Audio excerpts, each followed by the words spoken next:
रक्षत धर्म। यानी हम आज अगर बढ़ई समाज के बैनर के तले बैठे हैं, बढ़ई समाज के लोग बैठे हैं, तो हमारा धर्म है कि हमारा समाज कैसे ऊंचा हो, हमारा समाज कैसे प्रगति करे, हमारा समाज जो है वो रोल मॉडल कैसे बने समाज में, इसके लिए काम करे, हमारा समाज आगे कैसे बढ़े, इसके लिए अगर हम चिंतन करने के लिए बैठे हैं, विचार करने के लिए बैठे हैं, तो आने वाला समय में यही समाज का कहा गया है कि अगर 2-4 लोग अगर बैठ करके कुछ अच्छे चिंतन करते हैं तो पहले क्या होता है समाज में, पहले उसका उपहास होता है,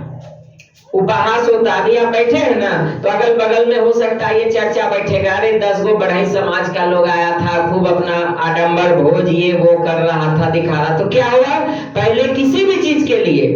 पहले उपहास होता है, उपहास में जो नहीं डरता है और आगे बढ़ता है तब विरोध होता है, और विरोध में भी जो डट के मैदान में खड़ा होता है तो विरोध के बाद क्या होता है, स्वीकार्यता होती है, और स्वीकारता जब धीरे धीरे होती है तो उसमें भी जो बहुत ज्यादा खुश नहीं होते हैं और आप अपने कर्म के प्रति, जो कि गीता की जयंती है, तो कर्मण्येवाधिकारस्य मा फलेषु कदाचन, यानी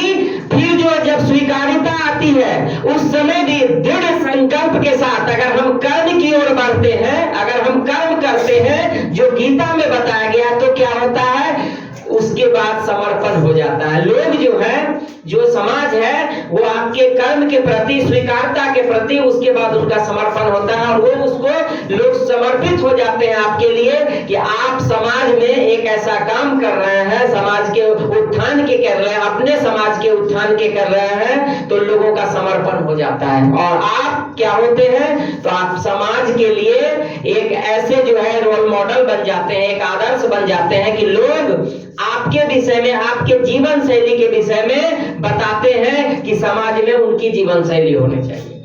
रेणु जी थे, रेणु जी हमारे समाज में आज क्या है,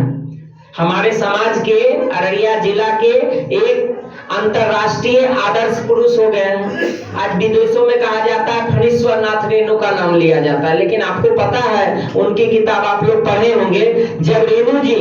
अपने जीवन में शुरुआत किए थे, साहित्य लेखन शुरू किए थे, तो रेणु जी को कितना विरोधाभास का सामना करना पड़ा,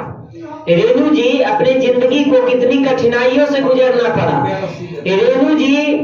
जब राजनीति में जब चुनाव लड़ने के लिए आए थे, नाव छाप उनको मिला था, तो न उनकी नैया को उनके लोग डुबाए थे। रेणु जी की एक पुस्तक में लिखी हुई कि अपनों ने ही मेरी नैया के पतवार को छीन लिया और नैया को डुबाने का काम किया। लेकिन इतने विरोध होने के बाद रेणु जी जो है अपने कलम को वो छोड़े नहीं, कलम के सिपाही बने रहे और लिखते रहे, और एक समय ऐसा आया कि आज पूरे विश्व में कहीं आप जाइएगा और आप जाइएगा, आप अपनी प्रतिक्रिया बताइएगा, हम अपनी प्रतिक्रिया बताते हैं कि जब हम आज कहीं जाते हैं, चाहे पटना हो, दिल्ली हो, चाहे दिल्ली से बाहर हो, दूसरा देश हो, तो वहां जब हम कहते हैं कि हम रेणु जी के गांव से आए हैं, रेणु जी के जिला से आए हैं, तो हमें जो सम्मान मिलना चाहिए उसमें 4 चांद लग जाता है। तो ये क्या होता है, ये जो आप आज बीज बो रहे हैं इस ओम नगर में, इस गीता जयंती के अवसर पर इस आश्रम में जो हमारे कथा व्यास हैं, इनके सानिध्य में जो बीज बो रहे हैं, आने वाला जो समय है, जो आप कर्म कर रहे हैं, जो आने वाला समय है, वो रोल मॉडल बनेगा। आज आप देखिए, छोटा सा हम एक उदाहरण देके समझाते हैं। भीमराव अंबेडकर जिससे जुड़े हुए थे, भीमराव अंबेडकर जिस पार्टी से जुड़े हुए थे, वही लोग पहले उनको गिराने का काम किए, जब वो शिक्षा मंत्री बने वही लोग। लेकिन आज देखिए, आज एक ऐसा भीमराव अंबेडकर की लेखनी ऐसी थी, उनके अंदर टैलेंट ऐसा था कि आज चाहे लोकसभा हो, चाहे हर नेता अपने बगल में भीमराव अंबेडकर की फोटो रख करके बताता है कि हम इनके अनुयायी हैं। तो क्या है, ये इतिहास जो है, ये चाहे क्षेत्र कोई भी हो, आप अगर कोई अच्छे उद्देश्य के लिए चार लोग बैठते हैं तो पहले क्या होता है, पहले हम बताए कि पहले विरोध होगा, उपहास होगा, फिर स्वीकार्यता होगी, फिर वही लोग समर्पण कर देंगे, आत्मसमर्पण कर देंगे आपके पास। तो बहुत खुशी की बात है कि आप अपने समाज के लिए बैठे हैं। और हम कहते हैं कि आज एक ऐतिहासिक पल है कि आपको एक ऐसे व्यक्ति का, आपके समाज में एक ऐसे व्यक्ति जो है जिनका जन्म हुआ है और जिस समुदाय में आप आज बैठे हैं, बढ़ई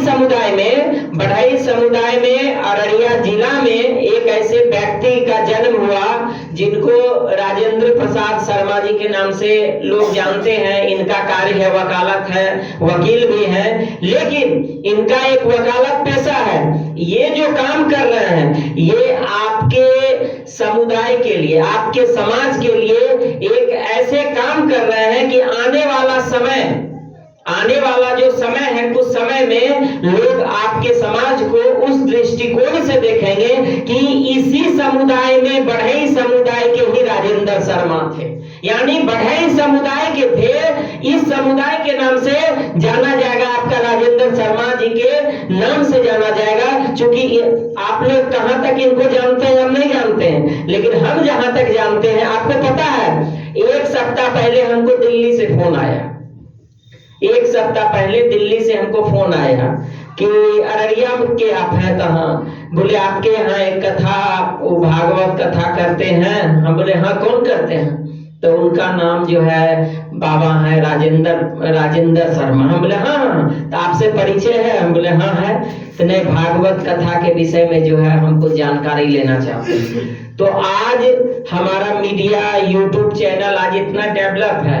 और इनका जो कथा है, आपको पता है कि देश विदेश तक इनकी कृति आज अररिया में जितना इनको सम्मान मिल रहा है, इससे कई गुना ज्यादा इनको लोग जो है देखना चाह रहे हैं, कई गुना ज्यादा, और इनकी जो है ख्याति बढ़ते चली जा रही है। लेकिन इनके दिल में एक टीस थी कि क्या टीस थी, कि हमारा समाज भी आगे बढ़े। ये अपने समाज के लिए हर समय चिंतनशील रहते हैं कि हमारा समाज आगे बढ़े, हमारा समाज प्रगति कैसे करे, हाँ हम अपने समाज के लिए क्या कर सकते हैं कि हमारा समाज का नाम हो। तो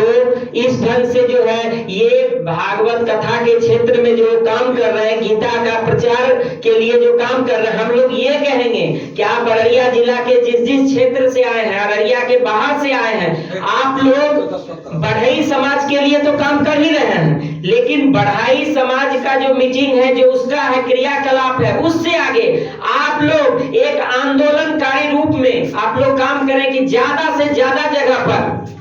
जो है प्रवचन का, भगवान का कार्य हो, भगवान का जो है ये भागवत का जो है, भागवत का कथा का जो है ज्यादा से ज्यादा समय तक ये हम कहेंगे कि आप लोग काम करें, आप लोग काम करेंगे। कल जो है समाज जो है कहे, जो है आपको जो है याद करेगा, कल समाज जो है कहेगा कि आगे बढ़ेगा। हालांकि इनका जो है परिपाटी थी एकला चलो, ये अकेले चलते चलते चलते ये जहां तक पहुंचे हैं। आप भागवत का काम करेंगे और भागवत के माध्यम से भगवान श्रेष्ठ कृष्ण का काम करेंगे, लेकिन कृष्ण भगवान का काम करते करते आपका समाज भी जो है एक समय वो जगह पर पहुंचेगा कि कहा जाएगा कि इनके जो बढ़ई समाज के ही एक वैसे जो है पुत्र हुए, ऐसे समाज सुधारक हुए, वैसे कथा व्यास हुए जो राजेंद्र शर्मा है, वो बढ़ई समाज से हैं। हमको कल जो है सर के माध्यम से पता लगी थी कि कार्यक्रम था, आने में थोड़ी सी हम बहुत क्षमा याचना करते हैं कि कुछ कार्यक्रम में हम लगे और हम समय पे नहीं आ पाए। फिर हम जैसे हमें ध्यान में आया कि आज गीता जयंती में वहां जाना था, हम भागे भागे फिर इनसे बात किए कि देखिए गीता जयंती के कार्यक्रम में हम नहीं आ पाए। तो बोले कोई बात नहीं है, आप आइए, हमारे समाज का कार्यक्रम जो है अब हम लोगों की मीटिंग गोष्ठी होगी, आप आइए। हमको और खुशी हुई कि हम जो है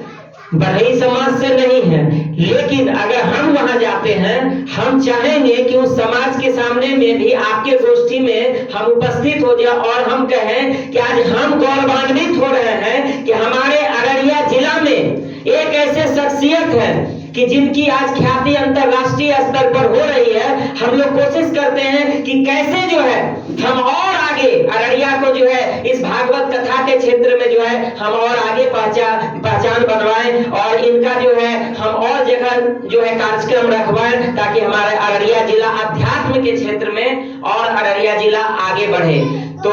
हमको लगा कि हम आप लोगों के बीच में आए और हम आप लोगों से आग्रह करें कि आप लोग अपने अपने पंचायत में, क्षेत्र में भागवत सप्ताह का कार्यक्रम कराएं। भागवत सप्ताह का कार्यक्रम जो है किसी जाति विशेष का तो है नहीं, ये भगवान की कथा है, लेकिन उसमें आप क्या हो गए, आप निमित्त मात्र हो गए, आप होता हो गए, आप आयोजक हो गए। और अगर आप करवाते हैं तो भगवान का जो है, हम इसीलिए पहले ही हम आपको बोले कि जो भगवान का काम करता है भगवान उसका काम करता है। और इससे बढ़िया कलयुग में जो है, कलयुग में भगवान प्रत्यक्ष है। कहा गया सतयुग में जो है ऋषि मुनि, द्वापर त्रेता में ऋषि मुनि को तप करते करते जो है उनकी मान समाप्त हो जाती थी, हड्डी बचता था, तब कहीं जाके भगवान साक्षात होते थे और भगवान का दर्शन होता था। लेकिन कलयुग ही एक ऐसा युग है कि यहाँ पर भगवान यानी सुर और असुर, यहाँ दोनों जो हैं ये दोनों किस रूप में है पता है? दोनों अदृश्य में है। सतयुग, द्वापर, त्रेता, इसमें क्या थे? देव और दानव, दोनों स्थूल रूप में थे। और कलयुग एक ऐसा है कि कलयुग में ये क्या है? ये अदृश्य है, ये सूक्ष्म रूप में है। कौन? देव भी और दानव भी। देखिए फिर क्या होता है, द्वापर, त्रेता और सतयुग में देवता स्थूल रूप में थे, रामचंद्र जी जन्म लिए थे, कृष्ण भगवान जन्म लिए थे, असुर का भी जो है जन्म हुआ था। लेकिन फिर भी भगवान को प्राप्त करने के लिए वर्षों वर्ष जंगल में तप करना पड़ता था, तब भगवान का आशीर्वाद वरदान प्राप्त होता था। लेकिन नारायण कहे कि कलयुग ही एक ऐसा युग है, कलयुग एक ऐसा युग है कि उस युग में जो है हड्डी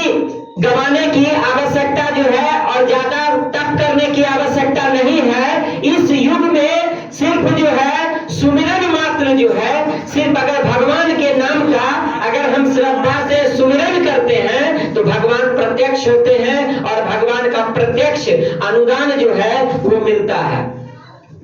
आपको मिला कि नहीं हम नहीं जानते हैं, लेकिन आज अगर हम, ये गवाह है, ये जो बिल्डिंग है जहां हम खड़े हैं ये गवाह है कि अगर हम यहाँ खड़े हैं, अगर हमको माइक मिला है तो भगवान का प्रत्यक्ष लाभ मिला, इसलिए आज हम खड़े हैं। समझे? ये प्रत्यक्ष लाभ हमको मिला